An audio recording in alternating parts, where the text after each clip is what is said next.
हमर जाति में दम बा, धोबी जाति दबंग बा। हमर जाति में दम बा, धोबी जाति दबंग बा।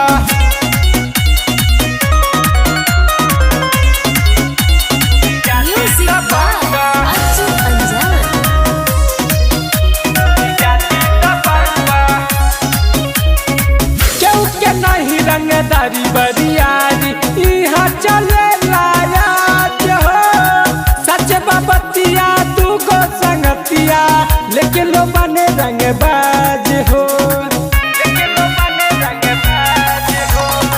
केहू के नहीं रंगदारी बरियारी यहाँ चले लायाज हो, सच बबतिया तू गो संगतिया, लेकिन लो बने रंगबाज हो।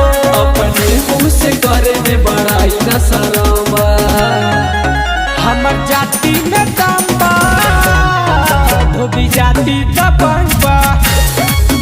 हमर जाति में दम बा, धोबी जाति दबंग बा।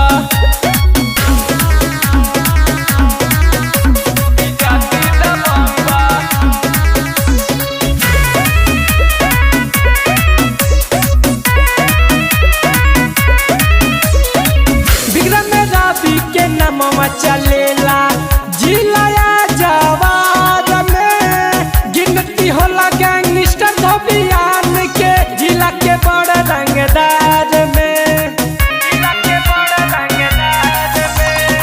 विक्रम रवि के नमवा चलेला जिलाया जवार में, गिनती होला असमानी धोबी के, जिला के बड़ रंगदार में। बाबू अमर के पावर न केहू से कम बा, हमर जाति में दम बा, धोबी जाति दबंग बा। हमर जाति में दम बा, धोबी जाति दबंग